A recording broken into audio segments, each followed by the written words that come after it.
Hey everybody, this is Deb with Truthification Chronicles, and let's take a little trip to the FBI website today.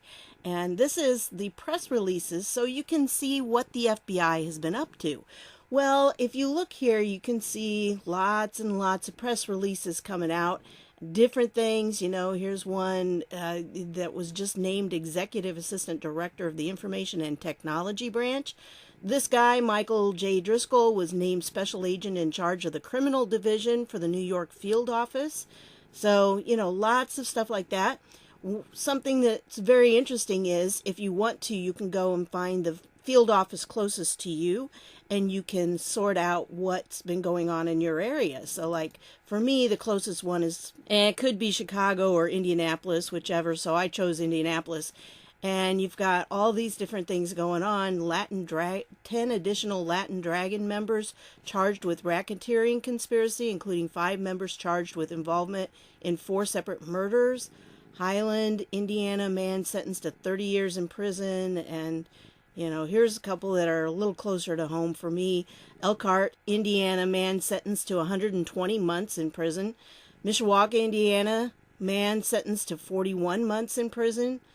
So all you have to do is click on them and you can find out what the situation was, because it takes you to the DOJ site that gives the press release about it. So yeah, child pornography. Now here's the interesting thing. When you go up here and you put in, I'm going to take those off, and then I'm going to put in here child, and let's see what kind of stuff comes up for that. So yeah, these are all, there's 3901 items, and I don't know how long that actually goes for, but yeah, these are people that were sentenced for child pornography. Check it out. This guy from Pittsburgh, 8.5 years in prison for distributing it. Florida man sentenced to 20 years for receipt of child pornography. Darien Center man pleads guilty to receiving child pornography from young girls. I mean, look at this. It goes on and on and on. While I was here, I actually found also, the podcast and radio. Well, I found this little short podcast about sextortion, and I thought it was kind of interesting to hear about it. Now, this stuff goes on, of course, but I thought this was an interesting take on it.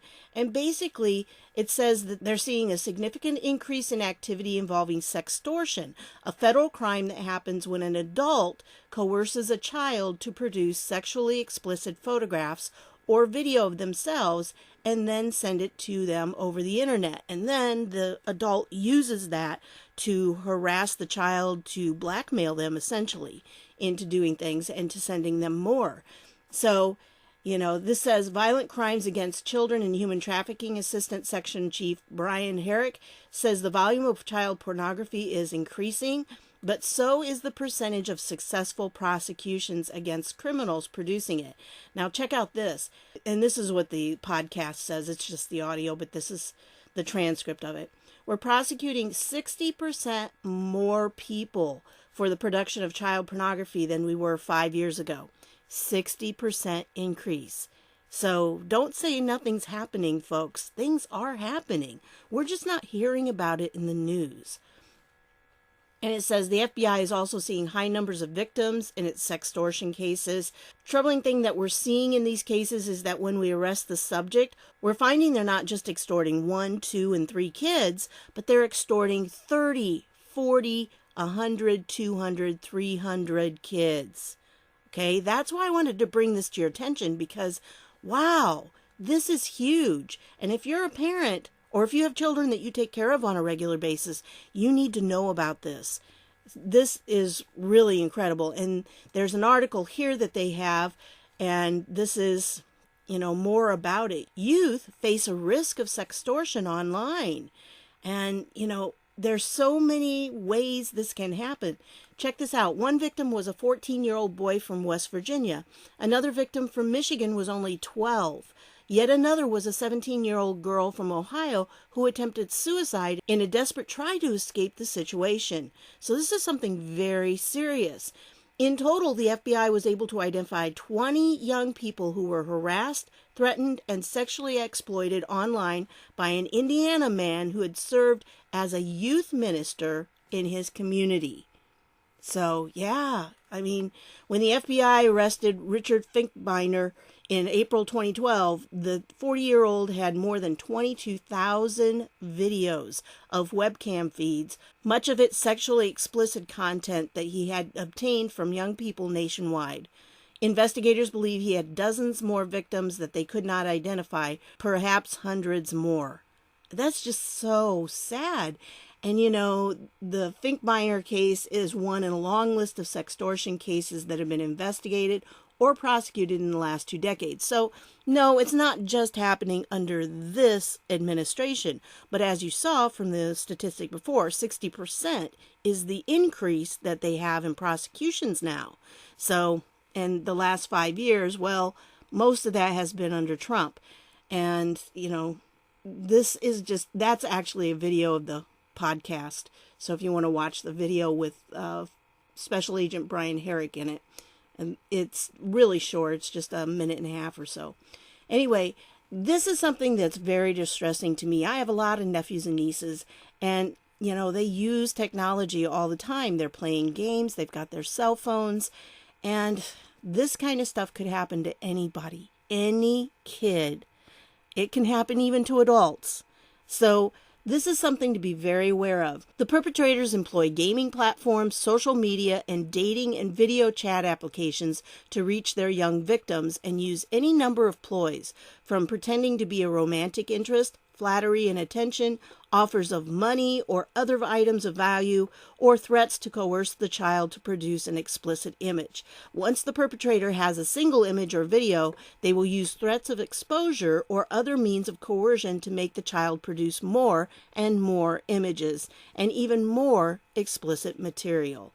So they trick them at first, and you know, they can take on any persona they want online. I mean, they could pretend to be, if they're trying to get a boy, they could pretend to be a pretty girl and that's interested in them and coerce them into having the boy send them pictures. And once the boy sends one picture, then he's caught in this trap. And the problem is with these kids, when they get into this, they are scared, and it's very similar to the Nexim stuff that I was talking about before. They figure, what can I do? How can I get out of it? And you know, if you've worked with teenagers, I used to teach high school, so I've worked with a lot of teenagers over the years. And you know, they are starting to grow up. There's a lot of confusing things going on with their body and, you know, their emotions and their hormones and all this kind of stuff is happening. But they aren't thinking like an adult yet. Their minds are still growing. And so it's hard for them to always make good choices. Sometimes they make a poor choice. And if they happen to make this one poor choice, they can feel like their life is totally over. Like that one girl who wanted to commit suicide because of it. I mean, this is very possible to have happen easily by these perverts that are doing this. And you know, they trap these kids, and then the kids feel like they can't tell anybody. Well, what happens if they met somebody while they were gaming, and this person ended up getting a naked picture of them? What do? If they go tell mom and dad, they're going to lose their gaming rights. And I know that seems so petty to you and me. I understand that. But for these kids, that's a big deal to them, because that's how they're spending their time. That's part of their life. And so it would be like giving up a part of who they are if they have to, you know, do this.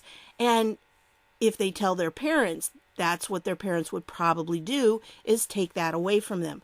And that's the one thing that you've got to be careful about. You really don't want to do that kind of thing, because if you do, then they're going to be scared to tell you. If you have children, you want to make sure that they feel like they can come to you. If somebody's doing this, they can come to you. And over here on the sidebar, it says, why don't the victims tell someone or ask for help? The cycle of victimization continues because the child is afraid of the repercussions threatened by the criminal, and afraid they will be in trouble with their parents, guardians, or law enforcement. You know, that's something that they don't know. They don't know what the consequences could be for what they did. I mean, I'm sure that the person who is doing this, you know, this perverted person who is harassing them, who is trying to extort them, is going to use all this stuff as threats against them and tell them the worst things will happen. Well, you're going to be arrested. You're going to be put in prison for doing this. And, and it's not necessarily true. I mean, they're lying to the kids. Of course, that's how they trap them a lot of times, is they lie to them. And if your kid is online, no matter how young they are, this is a possibility, because you can't watch them every second and nobody expects you to. But, like over here on the side, it says the criminal may also be telling them they have produced child pornography and will be prosecuted for it. In addition, they may fear their access to their phone or computer will be taken away from them as a result of their actions. So they have this serious fear. Plus, they're also very embarrassed and ashamed of what they did once they realize what's happened, because they surely got tricked into doing that they probably had some idea was not the right thing to do in the first place.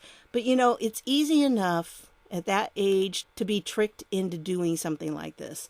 So if you look down here, in a Portland case involving a 50-year-old perpetrator named David Ernest Otto, he found girls on a photo sharing site who were open to the flattery, interest, and attention of an older man. He then convinced them to start sending sexually explicit material. He received a 15-year sentence in April 2019 for victimizing 6 minors. In another case, a California man who is still awaiting trial threatened to kill, kidnap, and injure his victims to compel them to create content. His bomb threats to a teenage girl in Plainfield, Indiana, even caused police to shut down several schools and stores in 2015. And so, yeah, it's happening more and more. If you go back to this page right here, you see that there are so many of them. And they're just, horrible. Fortunately, these people are being committed. These are the ones that they catch. But, this one's 30 years on charges of attempted enticement of a child. So, you read through these and you think, this is just horrible. These people out there, and they're texting and told the woman that they would marry if she would allow him to have sexual relations with the child twice a week. I mean, this is what the guy did. And this was, a woman here, her 9-year-old daughter. He's saying that if she doesn't let him have sex with this 9-year-old daughter, then, what's he going to do to her? He's going to do all these different things. It's really, really awful what's happening. And in this particular case, he was extorting the mother. And this one too, that's how he worked. So this kind of stuff, it's everywhere, and we need to be aware of it. We need to be on guard for it. And again, if you have children, the nice thing about this article right here, the sidebar over here, it has some ideas for, how to talk to your child. What are the kinds of things that you should be saying? 3 30-second conversations. You do need to talk to your kids, because they need to be aware that this kind of perversion is out there, and that those people will do anything. They will lie to them. They will pretend to be people they aren't. Anything they can to try to get this type of child porn. Why? Because there's money in it. That's why all these people were doing it. There's money in it. And so, it's sad. It's sad to think that there is, but this is what's going on. And, this one got 50 years in federal prison. So kind of nice to look over this and see that they are getting a lot of people. They have this thing called Project Safe Childhood, and they're really trying to get these types of people, out of society and nail them for what they're doing. So, you can go through there and look. I highly recommend that you go to the one closest to you and you check it out, what's going on in your area. And, they've got all these different field offices. I don't think there's one in every state, but there's, pretty close to most people. So you can check out wherever yours is and see what's going on in that area. But wow. And, this child pornography is rampant.